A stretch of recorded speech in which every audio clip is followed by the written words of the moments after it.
Hey everyone, welcome back. हाजिर हूँ आपके लिए लेकर एक बहुत ही प्यारी कहानी जिसका नाम है हेवेंस पोस्टमैन। ये film one of the best south Korean films में से एक है एंड मेरी आप सभी से एक हम्बल रिक्वेस्ट है कि प्लीज़ इस वीडियो को अपना एंड तक ज़रूर से देखिए। कहानी की शुरुआत में हम जिन नाम के एक लड़के को देखते हैं जो बस से कहीं जा रहा होता है। तभी हमें बैकग्राउंड में एक लड़की की आवाज़ सुनाई जाती है जो अपनी माँ से खत के द्वारा अपने प्रेजेंट हाल के बारे में बता रही थी। वो लेडी कहती है कि माँ, मेरी अब शादी हो चुकी है और एक बेटी भी है जो स्प्रिंग सीजन में 1 साल की हो जाएगी। उसे देख मुझे आपकी बहुत याद आती है। मैं मैच्योर तो हो गई हूँ बट आपके लिए तो मैं एक यंग चाइल्ड की तरह ही हूँ। मुझे हर पल आपकी याद आती है। मुझे समझ नहीं आता कि मैं क्या करूँ। एंड पता है, जब आज मेरी बेटी ने येलो बैग पहना था तो उसे देख मुझे आपसे बात करने की बड़ी इच्छा हुई थी। और तभी बैकग्राउंड में हमें एक आदमी की आवाज़ सुनाई जाती है जो अपनी मदर से पूछा था, मॉम वहाँ सब कुछ कैसा है। एंड तभी हमें मूवी का टाइटल दिखाया जाता है और मूवी का नाम है हेवेंस पोस्टमैन। एक ऐसा आदमी जो मरे हुए लोगों तक उनके अपनों के द्वारा लिखा खत पहुंचाता है। फिर हमें हैना नाम की लड़की दिखाई जाती है। को दिखाया जाता है जो बहुत ही ज़्यादा उदास लग रही थी। हैना लेटर बॉक्स के सामने जाकर खड़ी हो जाती है और कुछ सोचने के बाद लेटर पोस्ट कर देती है। हैना को बहुत प्यास लग रही थी इसलिए वो पानी पीती है बट उसके बॉटल में पानी खत्म हो चुका था। तभी वहाँ जिन आता है और हैना को पानी ऑफर करता है। हैना जिन से पूछती है, तुम हो कौन। जिन कहता है, तुम्हें पानी पीना है ना, तो पी लो। हैना उसकी बॉटल से पानी पी लेती है। जिन ये देख हैना से कहता है, तुम्हें पता है एक स्ट्रेंजर से पानी लेना कितना डेंजरस हो सकता है। हैना कहती है, इसका मतलब क्या, तुम खतरनाक हो। जिन कहता है, मैं ये नहीं कह रहा कि मैं खतरनाक हूँ। हैना पूछती है, पर तुम हो कौन। जिन कहता है, हेवेंस पोस्टमैन। हैना कहती है, मतलब। जिन कहता है, एक ऐसा इंसान जो स्वर्ग तक लेटर्स पहुंचाता है। हैना कहती है, मतलब जैसा फेरी टेल्स में बताया जाता है। जिन कहता है, नहीं, मैं तो बस मेल्स पहुंचाता हूँ जो तुम लोग भेजते हो। ये सुन हैना कहती है, एक मिनट रुको। जिन कहता है, विश्वास नहीं तो लेटर के पीछे के टाइम को रीड करो। हैना जब वो देखती है तो उसे विश्वास हो जाता है कि जिन एक रियल हेवेंस पोस्टमैन है।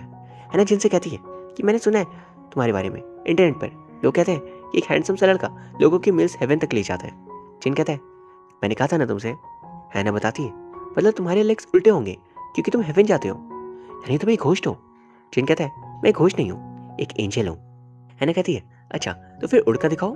जिन कहता है, अभी दिखाता हूँ, अपनी आंखें बंद करना और मेरे ऊपर जाने तक 3 तक काउंट करो। हैना ऐसे ही करती है लेकिन इतने में जिन वहाँ से भाग जाता है और हैना आंखें बंद कर वहीं खड़ी रहती है।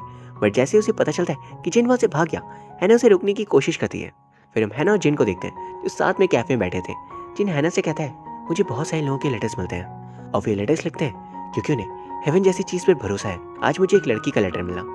उसने लेटर में अपने लव के लिए बहुत कुछ लिखा था, जैसे तुम कितने बुरे हो, मेरे बिना तुम वहाँ कैसे जा सकते हो, तुम्हें जैसे लोगों को मर जाना चाहिए, और बल्ब में बहुत ही ज्यादा अब्यूसिव वर्ड्स लिखे हुए थे।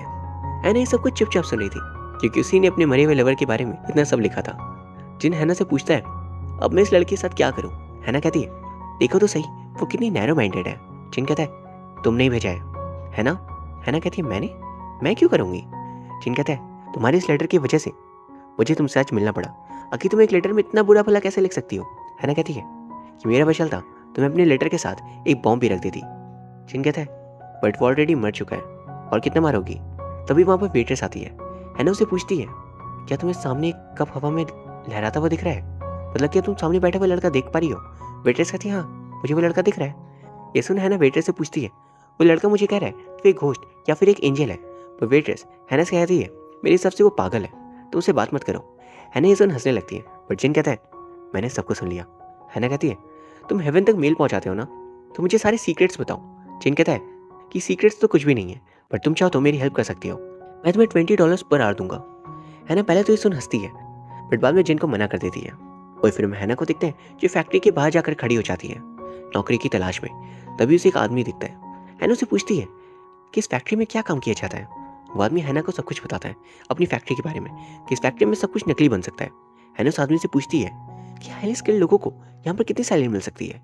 ये सुन वो आदमी कहता है, तुम कस्टमर नहीं हो, और वो अपने चप्पलों की हालत दिखाता है। जिन्हें देख साफ पता लग रहा था कि उसका दिवाला निकला हुआ है। फिर हम हैना को देखते हैं जो जिन से मिलने जाती है। जिन हैना को देख कहता है, फिर तुमने क्या डिसाइड किया, काम करोगी या नहीं। हैना कहती है, नो वे, बट अगर तुम मुझे $5000 दो तो मैं इस बारे में सोचूंगी। जिन कहता है, मैं तुम्हें कैसे माफ करूँ, और क्या तुम चाहती हो मैं तुम्हारे लिखे हुए लेटर्स इंटरनेट पर डाल दूँ। हैना कहती है, बिल्कुल भी नहीं, आखिर कोई लड़का इतना क्रूर कैसे हो सकता है। जिन कहता है, क्या कहा तुमने। तभी जिन को एक लंच बॉक्स मिलता है और एक लेटर भी, जिसे देख हैना पूछती है, क्या लेटर किसी लवर ने लिखा है। जिन कहता है, नहीं, एक माँ ने लिखा है। जिसने अपनी 5 साल की बेटी को खो दिया। जिन लेटर पढ़ना शुरू करता है। उस लेटर में एक माँ ने अपनी छोटी सी बेटी के लिए बहुत ही ज़्यादा इमोशनल बातें लिखी थी, जिसे सुन हैना को रोना आ जाता है। और इधर जिन हैना से पूछता है, क्या तुम रो रही हो? हैना कहती है, नहीं तो। जिन कहता है, तुम तो रो रही हो। बट रहने दो, वैसे भी मैं हेवेंस पोस्टमैन हूँ, ना कि हेवेंस फूड डिलीवरी मैन। हैना कहती है, मतलब तुम यहाँ खाना खुद खाओगे? जिन कहता है, हाँ, क्योंकि मैं नहीं चाहता कि खाना खराब हो जाए। जिन हैना को भी खिलाता है और फिर पूछता है, क्या ये एग रोल्स टेस्टी है? हैना कहती है, बहुत ही ज़्यादा। ये सुन जिन आसमान की ओर देख टोंगचू को आवाज़ लगाता है और कहता है, टोंगचू, तुम्हारी मम्मी ने बहुत ही ज़्यादा टेस्टी एग रोल्स बनाए हैं। हैना देख जिन से पूछती है, तुम ये क्या कर रहे थे? जिन कहता है, टोंगचू को बता रहा था कि उसकी मॉम ने कितने टेस्टी खाना बनाया है। जिन एक बार फिर हैना से पूछता है, क्या तुम मेरे साथ काम करना चाहोगी? हैना ये सुन खड़ी होती है और कहती है, मेरा नाम है हैना और मुझे तुमसे मिलकर खुशी हुई। जिन भी खड़ा होता है और हैना को देख कहता है, मेरा नाम है जिन एंड मुझे भी तुमसे मिलकर बहुत खुशी हुई। मतलब दोनों एक साथ काम करने के लिए तैयार थे। फिर हमें एक ओल्ड मैन दिखाए जाते हैं जो 80 ईयर्स के हैं और बहुत बुरी तरह हार्ट ब्रोकन है, क्योंकि उनकी वाइफ की डेथ 3 महीने पहले हो गई थी। उनके बिना ग्रैंडपा के लिए जीना बहुत मुश्किल हो रहा है, क्योंकि उन्हें अपनी वाइफ की चीज़ों में से कुछ लेटर्स मिले हैं जो उनकी वाइफ ने अपने लवर के लिए लिखे थे। फिर अगले सीन में ग्रैंडपा अपनी फैमिली के साथ डिनर करे होते हैं और तभी वो अपने बेटे को देख सोचने लगते हैं, क्या उनका ही बेटा है या फिर उनकी वाइफ उनके दूसरे लवर का बेटा है। ग्रैंडपा ये सब सोच ही रहे थे कि तभी उनका बेटा उन्हें देख पूछता है, डैड, क्या आप ठीक हो? क्योंकि ग्रैंडपा कॉन्स्टेंटली अपने बेटे को ही घूरे जा रहे थे। फिर हम जिन और हैना को देखते हैं जो कैफे में बैठे थे और हैना एक लेटर का पढ़ रो रही थी, क्योंकि वो लेटर एक सिस्टर ने अपने 10 साल के मरे हुए भाई के लिए लिखा था और उस लेटर के साथ कुछ मैजिक कार्ड्स भी थे। जिन हैना से कहता है कि हमारा काम लेटर्स को पढ़ना है और देखना है किसी ने कोई इनएप्रोप्रिएट बातें तो ना लिखी हो। तुम इस तरह भावनाएं बहकर रो नहीं सकती। हैना ये सुन कहती है, हम इस क्राउडेड सिटी में इस कैफे में बैठकर ये काम क्यों कर रहे हैं? ये सुन जिन कहता है, कोई बात नहीं, नेक्स्ट टाइम से तुम्हें किसी बड़े कॉफी शॉप पे ले जाऊंगा। ये कहते कहते जिन कहता है, ऐसा नहीं लग रहा हम डेट कर रहे हैं। हैना कहती है, सोचना भी मत, तुम तो इंसान भी नहीं हो और एक भूत के साथ मैं नहीं रह सकती। जिन कहता है, मैं भूत नहीं हूँ। जिन हैना को उसकी फर्स्ट पेमेंट देता है और कहता है कि अगर तुम्हें पेमेंट सही वक्त पर दी जा रही है तो काम भी सही तरीके से करना। हैना अपनी पेमेंट देख खुश थी और कहती है, मैं अपना काम एकदम बेहतरीन तरीके से करूँगी। फिर अगले सीन में हैना एक छोटी लड़की के साथ पार्क में एक गेम खेल रही थी, तभी उसकी नज़र उन्हीं ग्रैंडपा पे पड़ती है एंड वो बहुत ही ज़्यादा उदास दिखाई दे रहे थे। हैना को ग्रैंडपा के कंडीशन के बारे में पता था, क्योंकि उन्होंने अपनी वाइफ के लिए एक लेटर पोस्ट किया था और वो लेटर हैना ने ही पढ़ा था। हैना को ग्रैंडपा पर बहुत दया आती है, क्योंकि उनकी हालत बिल्कुल सही नहीं थी। ग्रैंडपा के डॉटर इन लॉ से मिलती है, जिनका नाम था सोमी। हैना सोमी को एक पार्क में लेकर आती है। हैना सोमी से कहती है, मुझे तुम्हारी मदर इन लॉ के बारे में तुमसे कुछ पूछना है। सोमी कहती है, उनकी तो डेथ हो चुकी है। हैना सुन कहती है कि तुम्हारे फादर इन लॉ को पता चला है कि उनकी वाइफ का किसी के साथ अफेयर था। उन्हें ऐसा डाउट है कि उनका बेटा सच में उनका बेटा नहीं है। सोमी सुन हैन से कहती है, वैसे डाउट तो मुझे भी था, क्योंकि मेरे हस्बैंड बहुत ही ज़्यादा हैंडसम दिखते हैं। सोमी हैना को अपने हस्बैंड के पिक्स दिखाती है, जिन्हें देख हैना कहती है, वाकई तुम्हारा हस्बैंड बहुत ही अच्छा दिखता है, मुझे तुमसे जलन हो रही है। ये सुनते ही सोमी हैना के हाथ से फ़ोन छीन लेती है। हैना सोमी से कहती है, हैंडसम होने से कैसे पता चल सकता है? सोमी कहती है, मेरे इन लॉस दोनों एवरेज दिखते हैं। ये सुन हैना कह रही थी, मतलब तुम्हारी मदर इन लॉ का बाहर किसी हैंडसम इंसान के साथ जरूर अफेयर होगा, उन्होंने तुम्हारे फादर इन लॉ को इसलिए चीट किया, सिंपल। सोमी सुन कहती है, ऑसम, मेरी मदर इन लॉ कितनी ग्रैंड थी। हैना सोमी से कहती है कि अगर तुम्हारे हस्बैंड को ये बात पता चली तो क्या वो अपनी मॉम पर शक करेगा? सोमी कहती है, बिल्कुल नहीं, उनके लिए तो उनकी मॉम एंजल है और फादर इन लॉ को भी हम ये बात नहीं बता सकते। ये सुन हैना कहती है, तो फिर हम तुम्हारे हस्बैंड और ग्रैंडपा का डीएनए टेस्ट करवाते हैं। ये सुन सोमी कहती है कि अगर डीएनए मैच नहीं हुआ तो? हैना कहती है, डीएनए 100% मैच हो। वही हैना उसी फैक्ट्री पर गई थी जहाँ उसे जॉब नहीं मिली थी। हैना के यहाँ आने का रीज़न था कि यहाँ पर सब कुछ नकली बनाया जाता था, मतलब डीएनए टेस्ट रिपोर्ट्स भी नकली। हैना मतलब यहाँ से वो डीएनए टेस्ट रिपोर्ट्स भी नकली बना सकती है। हैना फैक्ट्री के अंदर जाती है, जिससे देख वहाँ का ओनर से वहाँ से जाने के लिए कहता है, बट हैना कहती है, मैं इस बार एक कस्टमर बनकर आई हूँ।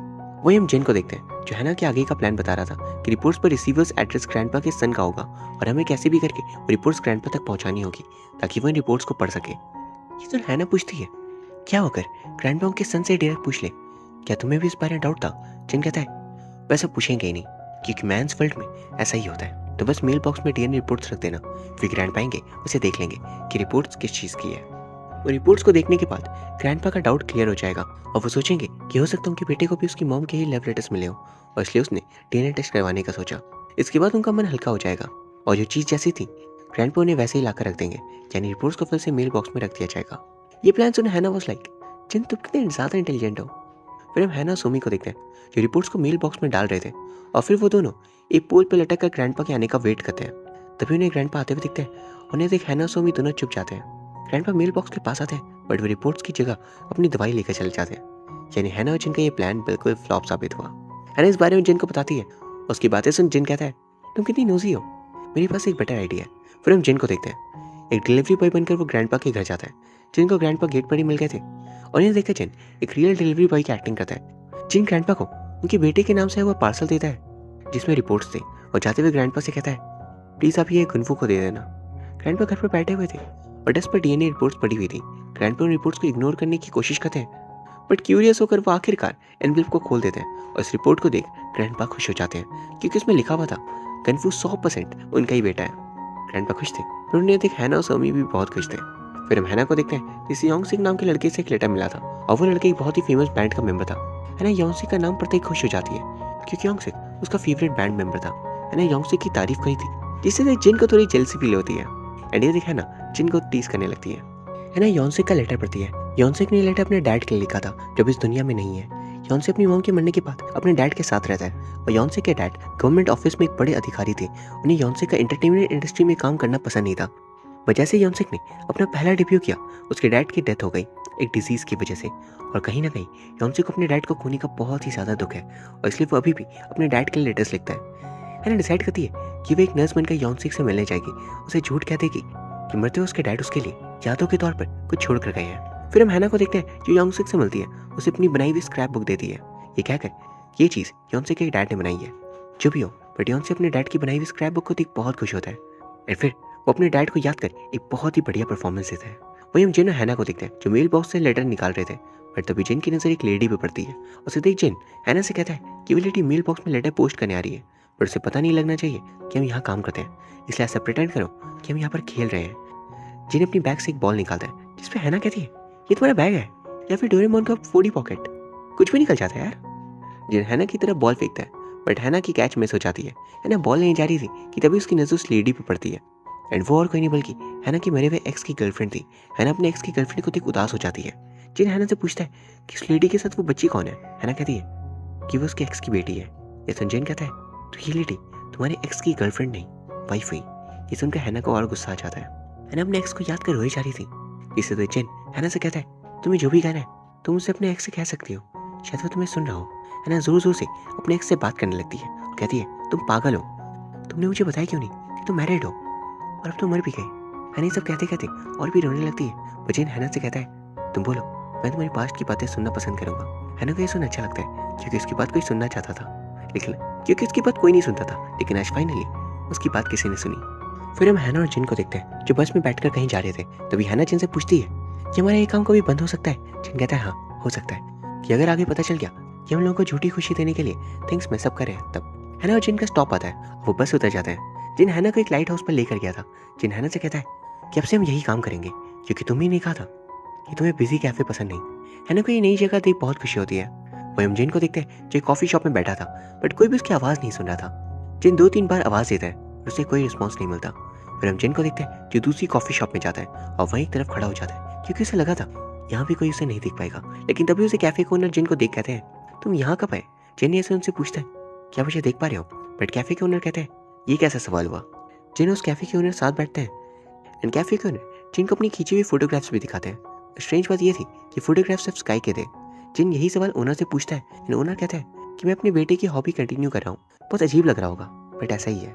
वही हैना को देखते हैं जो कुछ लेटर्स पर रो रही थी लेकिन तभी जिन हैना के पास आता है। उसके पास बैठ कहता है देखना मैं भी एक दिन तुम्हारे लिए लेटर लिखूंगा। हैना सुन कहती है याद है तुमने एक बार कहा था कि मैं जैसे के लिए कोई भी लेटर नहीं लिख सकता। जिन कहता है मैं हूं ना हर दिन तुम्हारे लिए खत लिखूंगा। हैना को जिन के पास एक और लेटर मिलता है। वही लेटर उस कैफे के ओनर ने लिखा था अपने बेटे के लिए। उन्होंने लेटर में लिखा था मैन क्या तुम अभी अपने डैड को माफ नहीं करोगे। वैसे तुम्हें पता है मैं रोज स्काई की फोटोज खींचता हूँ क्योंकि मुझे तुम्हारे होने का एहसास होता है। मैंने डॉक्टर की पोस्ट को छोड़ दी है इसलिए नहीं कि मैं कर नहीं सकता बल्कि इसलिए क्योंकि मुझे सुबह जल्दी उठा नहीं चाहता। मैं अपने करियर में तुम्हारा और तुम्हारी मॉम का ध्यान नहीं दे पाया। शायद इस वजह से तुम्हारी मॉम जिंदा नहीं है पर तुम्हारी मॉम ने मुझे मरने से पहले माफ़ कर दिया था बट तुमने मुझे नहीं किया और बिना माफ़ किए ही तुम चले गए।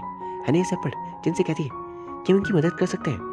वही हम जिन को देखते हैं जो कैफे में जाता है और वहाँ की ओनर जिन के पास आकर बैठ जाते हैं। जिन उन्हें बताता है कि वे घोस्ट है।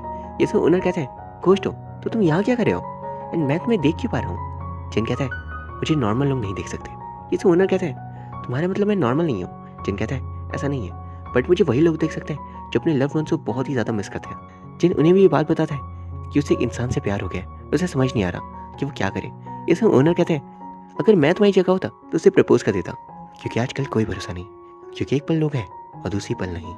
फिर हम हैना को देखते हैं जो जिन से मिलती है और उसे बताती है कि उस कॉफी शॉप के ओनर का सन प्लेन क्रैश में मारा गया, बट हम एक नकली वॉइस मैसेज बनवाएंगे अंकल के बेटे के वॉइस में, उन्हें कह देंगे क्योंकि बेटे ने ये वॉइस मैसेज मरते वक्त रिकॉर्ड किया था। जिन ये सुन कहता है क्या तुम्हें लगता है ये प्लान काम करेगा? हैना कहती है हाँ ज़रूर। एंड तुम नेगेटिव क्यों सोच रहे हो? फिर हम हैना को देखते हैं जो लाइन में लगी थी कॉफ़ी लेने के लिए, बट जब वो जिन की तरफ देखती है तो जिन उसे दिखाई नहीं देता। हैना थोड़ा घबरा जाती है, बट तभी जिन हैना को दिखाई दे जाता है और उसकी जान में जान आती है। हैना जिन से कहती है हमेशा मैं ही जाती हूँ कॉफ़ी लाने, इस बार तुम जाओ। जिन कहता है मैं नहीं जा सकता। हैना पूछती है क्यों? जिन कहता है बस नहीं जा सकता। हैना जिन को पैसे देते हुए कहती है ये लो पैसे और जाओ, बट जिन को सही से रिस्पॉन्स नहीं दे रहा था, इसलिए हैना उसे धक्का देते हुए कहती है जाओ भी। जिन कोई भी रिस्पॉन्स नहीं दे रहा था, इसलिए हैना गुस्से में खुद ही चली जाती है। जिन हैना को रोकता है, बट हैना जिन से कहती है तुम घोस्ट हो। जिन कहता है घोस्ट नहीं हो, बट इसके सिमिलर हो। हैना पूछती है तुम घोस्ट हो तो मैं तुम्हें देख क्यों पा रही हूँ? जिन कहता है क्योंकि तुम्हारे अंदर तो एक बर्दाश्त करने की ताकत नहीं है, और अपने एक्स के मरने के बाद तुम टूट चुकी थी, और मैं ही उन लोगों को देखता हूँ जो किसी के मर जाने के बाद बहुत ज़्यादा दुखी रहने लगते हैं। जिन कहता है कि जब तुम अपने लव्ड वंस को भूल जाओगी तो तुम मुझे भी नहीं देख पाओगी। हैना ये सुन कहती है तो क्या इसलिए मैं तुम्हें कॉफ़ी शॉप में नहीं देख पाई थी? जिन कहता है हाँ। हैना कहती है बट मैं तुम्हें पसंद करने लगी हूँ। जिन कहता है मुझे पता है, बट तुम जिस दिन अपने अतीत को भूल गई तो तुम मुझे भी नहीं देख पाओगी। हैना को तभी किसी का कॉल आता है एंड वो जिन से कहती है नकली वॉइस रिकॉर्डिंग तैयार हो गई है, चलो हम साथ जाकर सबको सही कर देंगे। जिन कहता है हमें रुकना चाहिए, बट हैना जिद कर जिन को अपने साथ ले जाती है। हैना उन कैफे के ओनर से मिलती है और उनसे अपने प्लान के अकॉर्डिंग ही बात करती है। जिन भी वहाँ पर आया हुआ था, बट दोनों एक दूसरे से अनजान तरह से पेश आ रहे थे। हैना ओनर को उनके सन की नकली टेप रिकॉर्डिंग देती है और वो रिकॉर्डिंग सुनकर ऐसा लग रहा था जैसे वो बिल्कुल रियल हो। उन्हें भी ऐसा ही लगता है, वो अपनी बेटी की आवाज़ सुनकर रोना शुरू कर देते हैं, बट तभी जिन बता देता है ये टेप नकली है। बट हैना कहती है बिल्कुल नहीं, ये असली है। लेकिन तभी वो ओनर कहते हैं कि तुम लोग तो एक दूसरे को जानते भी नहीं। हैना जिन को बाहर ले जाती है और कहती है क्यों क्या ऐसा? अगर हमारी एक झूठ बोलने से उन्हें खुशी मिल रही थी तो झूठ सही था। बट जिन कहता है दुनिया को रियलिस्टिक तरीके से देखो। हैना कहती है कि तुम कह रहे हो जो खुद हेवेंस पोस्टमैन है।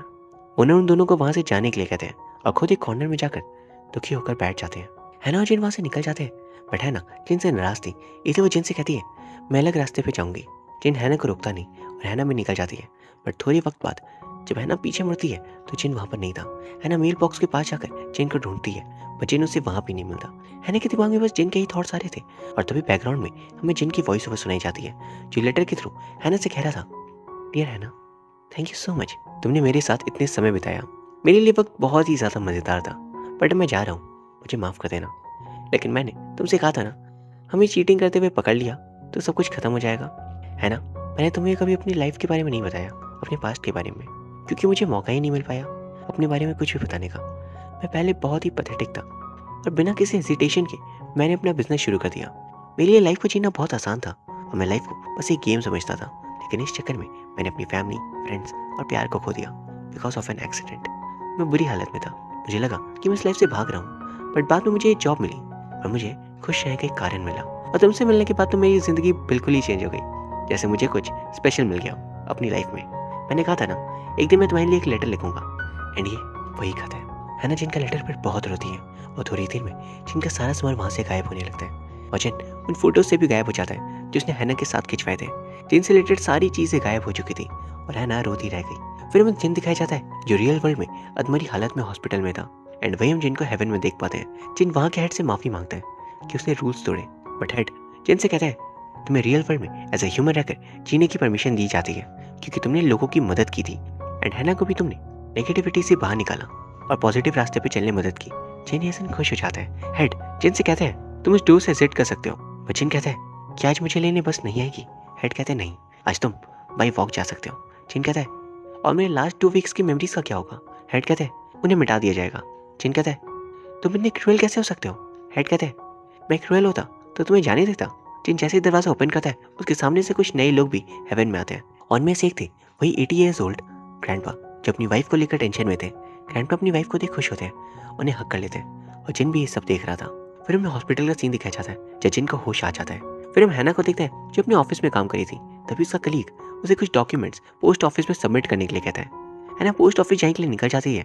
एंड जब वो पोस्ट ऑफिस में थी तो तभी उसके हाथ से कुछ डॉक्यूमेंट्स गिर जाते हैं। हैना उन्हें उठाती है, लेकिन तभी एक और लड़का भी उसकी हेल्प करने आता है। और पता है ये कौन था? जिन। हैना जिन को देखते ही पहचान लेती है। हैना जिन को ये घूर रही थी तभी जिन हैना के पास आता है और पूछता है, क्या तुम्हें टिकट नंबर मिला है ना?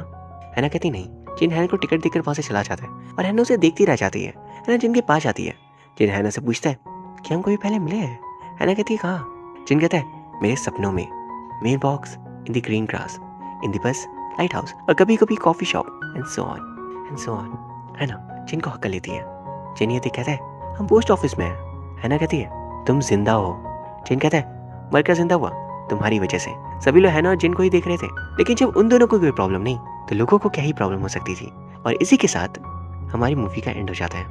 एंड में हमें दिखाया जाता है कि जिन सच में एक पोस्टमैन बन गया और हैना एक इलस्ट्रेटर। हैना और जिन दोनों खुश थे, पर जिन को लेटेस्ट पढ़ने की एक आदत थी जिस वजह से दोनों के बीच लड़ाइयाँ होती रहती थी। और इसी के साथ हमारी कहानी खत्म हो जाती है। ये फिल्म सच में बहुत ही ज़्यादा प्यारी थी एंड उम्मीद करता हूँ आपको भी ये कहानी पसंद आई होगी। अगर हाँ तो प्लीज़ चैनल को सब्सक्राइब कर लीजिए एंड इस वीडियो को लाइक भी। एंड अगर आपकी कोई भी सजेशंस है मूवी से रिलेटेड तो कमेंट सेक्शन में बता सकते हो। Until the next one, thank you very much for watching.